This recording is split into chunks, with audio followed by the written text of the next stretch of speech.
श्री श्याम सभी को देखिए, पिछली वीडियो में मैंने जिक्र किया था कि नागर शैली, द्रविड़ शैली और भारत में कितनी प्रकार की शैलियाँ पाई जाती हैं जो मंदिर निर्माण में मदद करती हैं या मंदिर सहायता कला या फिर मंदिर स्थापना कला में निर्माण सहायता करती है। देखिए, आज की वीडियो देखने के बाद आपको जितने भी इम्पोर्टेंट क्वेश्चन हैं, जितने भी इम्पोर्टेंट क्वेश्चन आए हुए हैं पेपर में, जितने भी PYQ है, प्रीवियस ईयर क्वेश्चन है, वो आपको एग्जैक्ट क्लियर हो जाएंगे। देखो, मैं आपको बताता हूँ कि सबसे पहले भारत में जितनी भी शैलियाँ पाई जाती हैं उनमें से 3 शैलियाँ सबसे प्रमुख और इम्पोर्टेंट हैं। देखो, मैं आपको बताना चाहूँगा कि पहले तो नागर शैली, दूसरे पे होती है आपकी द्रविड़ शैली और तीसरे पे होती है आपकी वेस्टर शैली, जिसको वेस्टर शैली भी बोलते हैं। देखिए, क्या डिफरेंस होता है इन शैलियों में। मैं आपको नागर शैली और द्रविड़ शैली की पहले लोकेशन बता देता हूँ कि ये कहाँ कहाँ होती हैं। देखिए, अगर आपने कहीं पे भी ज्योग्राफी पढ़ी है तो आपने देखा होगा कि भारत के उत्तर में हिमालय है, बीच में विंध्याचल पर्वत है और उसके नीचे कावेरी नदी तक भारत का विस्तार है। ये आप जानते होंगे। देखो, मैंने बिल्कुल आसान तरीके से समझाने के लिए ये 3 पार्ट में भारत को बांटा है कि आपका हिमालय से लेके आपका विंध्याचल पर्वत और विंध्याचल पर्वत से आपका लेके ये कुंवारी नदी, ये कुंवारी नहीं कावेरी नदी, कुंवारी नदी तो आपकी MP में पड़ती है, कुंवारी नदी आपकी दक्षिण भारत में पड़ती है। देखिए, ध्यान से देखना क्या होता है नागर शैली और क्या होता है द्रविड़ शैली। देखो, नागर शैली का जो मंदिर है वो ये मंदिर होता है जिसमें आपका मंडप, अर्ध मंडप, शिखर, गर्भगृह, अंतराल, जगती, वाहन, आमलका, कलश और झंडा होता है। ये जो शेप होती है ना, ये जो शेप होती है ये नागर शैली की होती है। देखो, नागर शैली और द्रविड़ शैली में क्या डिफरेंस है देखना। नागर शैली में जो पार्श्व होते हैं ना, जो पार्श्व होते हैं वो 3 होते हैं केवल। आप अंदर घुसोगे, अंदर घुसते ही स्टार्टिंग में जो मिलता है, जहाँ पे घंटा मिलता है, उसको हम एक पार्श्व बोलते हैं। उसके बाद जो मंडप होता है, मंडप में जहाँ आपके कीर्तन भजन वगैरह होते हैं, नृत्य होता है। और तीसरा जो होता है वो होता है आपका नागर शैली का स्वरूप, जिसको हम एग्जैक्ट इस शेप में देख सकते हैं, 1 2 3।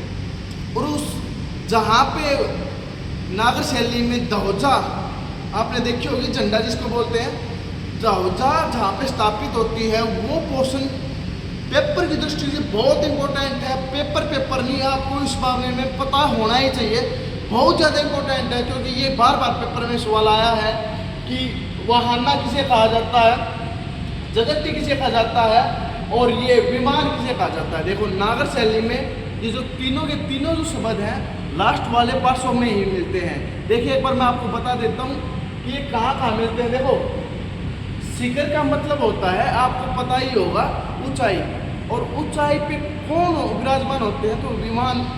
तो ऊंचाई वाले भाग को क्या बोलते हैं, विमान बोलते हैं। उसके बाद देखो, मंडप क्या होता है, ये पेपर में आया और सवाल है कि जहाँ पे नृत्य, यहाँ खुशी का माहौल रिप्रेजेंट करा जाए, उस स्थान को मंदिर में क्या बोला जाता है, मंडप बोला जाता है। देखो, उसके बाद गर्भगृह क्या होता है। देखो, क्वेश्चन आया था एक बार CGL में कि गर्भगृह क्या होता है। तो जहाँ पे भी किसी भी देवता की मूर्ति या फिर आप जो बोल सकते हो कि एक तरीके से मन में आप जानते होंगे जहाँ पे प्रसाद वगैरह चढ़ाया जाता है, वो स्थापना करा आपकी गर्भगृह कराती है। रिपीट कर रहा हूँ, जहाँ पे भगवान देव की या कुल देव की मूर्ति वगैरह स्थापित की जाए उसको गर्भगृह कहते हैं। मोस्टली क्वेश्चन सभी क्वेश्चन इससे आते हैं। देखो, गर्भगृह से पहले जहाँ हम माथा टेकते हैं उस जगह को बोलते हैं हम जगती। जहाँ मंदिर है, मंदिर में जाते ही हम माथा टेकते हैं, उस स्थान को बोलते हैं जगती। हरियाणवी में इसको पैड़ी बोलते हैं कि भाई पैड़ी से स्टार्ट हुआ मंदिर, तो वहाँ जगती बोलते हैं उसको। उसके बाद गर्भगृह में ही वाहना होता है। देखिए, वाहना समझने के लिए आपको कहीं नहीं, सिर्फ एक बार ये वीडियो कंप्लीट देख लो, वाहना आपको समझ में आ जाएगा। देखो, कोई भी भगवान देव उसका जो वाहन या उसका जो प्रतीक है वो मूर्ति से पहले बनाया जाता है। एग्जाम्पल के तौर पे जैसे हमारे गांव में एक मंदिर है, वहाँ एक भगवान के जो पैर है, पैर उसको बाहर बनाया गया है। पैर पे हम दोग मारते हैं, दोग को तो जगती बोलते हैं, और जो उसका वाहन है जैसे पैर थे, उस पैर को बोलते हैं आपका वाहना। तो गर्भगृह में ही दो इंपॉर्टेंट शब्द है, जगती और वाहना। किस शैली में मिलते हैं? तो दोनों के दोनों नागर शैली में मिलते हैं। जितने भी इंपॉर्टेंट आपके मंदिर है, ये तीन शब्द आपको बहुत ज़्यादा देखने को मिलेंगे, गर्भगृह, वाहना और जगती। इसके बाद आता है कि अंतराल क्या होता है।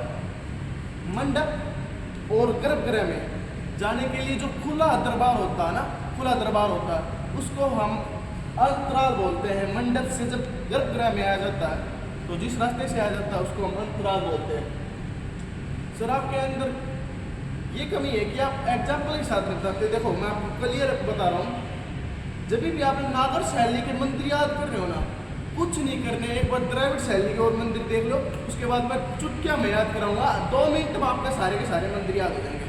देखो नागर शैली में 3 पार्श्व होते हैं, और नागर शैली में सबसे ऊपर जो स्थान होता है वो एक आमलखा होता है। ये क्या बोल दिया सर आपने? आमलखा क्या होता है? आमलखा एक पत्थर की शिलालेख होती है जो मंदिर के बिल्कुल ऊपर चोटी पे लगाई जाती है, जहाँ से झंडा लगभग उसमें टांगा जाता है, आमलखा में ही टांगा जाता है। तो आमलखा क्या है कि पत्थर के वो शिलालेख जो मंदिर के सबसे ऊपर रखी जाती है, तो उसको हम आमलखा बोलते हैं। इसके बाद देखना क्या होता है कि द्रविड़ शैली आओ। आप नागर शैली का एग्जाम्पल मैं आपको ट्रिक के साथ बताऊंगा, पर उससे पहले द्रविड़ शैली देखो। जो द्रविड़ शैली है ना, द्रविड़ शैली, उसमें क्या होता है 4 पार्श्व होते हैं। मैं आपको एग्जाम्पल के तौर पे बताऊंगा कि देखो ये 3 पार्श्व तो होते ही होते हैं, उसमें एक 4 दीवारी और होती है, 4 दीवारी और होती है, तो वो चौथा पार्श्व हो जाता है। नागर शैली में कभी भी स्तंभ और प्लास्टर का यूज नहीं होता, पर जो द्रविड़ शैली के मंदिर है ना, उसमें स्तंभ भी मिलते हैं और प्लास्टर का यूज भी होता है। द्रविड़ शैली मोस्टली कहाँ मिलती हैं? जैसे द्रविड़, जैसे दक्कन का पठार, तो दक्कन के पठार के नीचे जो भी मंदिर मिलते हैं वो द्रविड़ शैली में मिलते हैं। नागर, नागर का मतलब नगर, नगर मोस्टली कहाँ मिलते हैं? उत्तर भारत में मिलते हैं। तो नागर शैली के मंदिर कहाँ मिलते हैं? आपके हिमाचल से लेके आपके विंध्याचल तक, हिमालय पर्वत से लेके विंध्याचल पर्वत से जितने भी मंदिर हैं आपके नागर शैली के मंदिर हैं। और द्रविड़ शैली के मंदिर कहाँ मिलते हैं?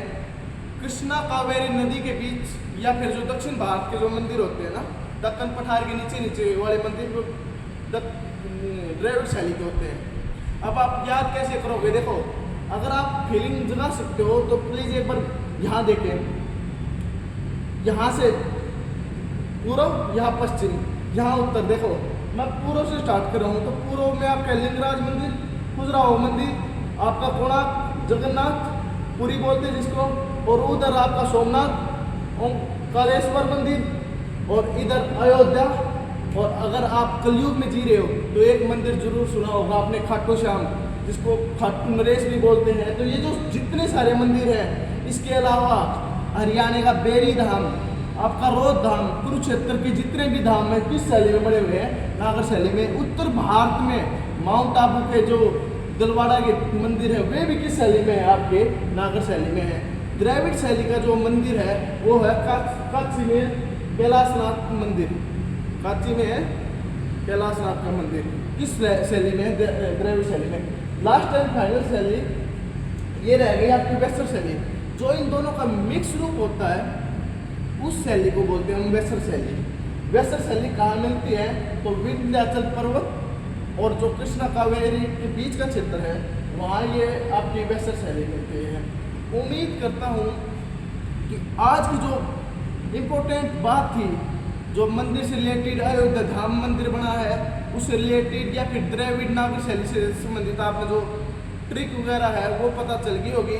और आने वाले समय में जितने भी इम्पोर्टेंट पर्सन है मेरे ख्याल में यहाँ से क्लियर हो जाएंगे, क्योंकि मैंने डिटेल के साथ ये बताया है कि आमलखा क्या होती है। वो पत्थर की शिला जो बहुत ऊंचाई पे या शिखर पे रखी जाती है। तो उम्मीद करता हूँ कि ये जो छोटी सी वीडियो आपका पसंद आई होगी। अगर वीडियो अच्छी लगे तो तो प्लीज़ कमेंट करना, चैनल सब्सक्राइब करना। Take care, bye bye.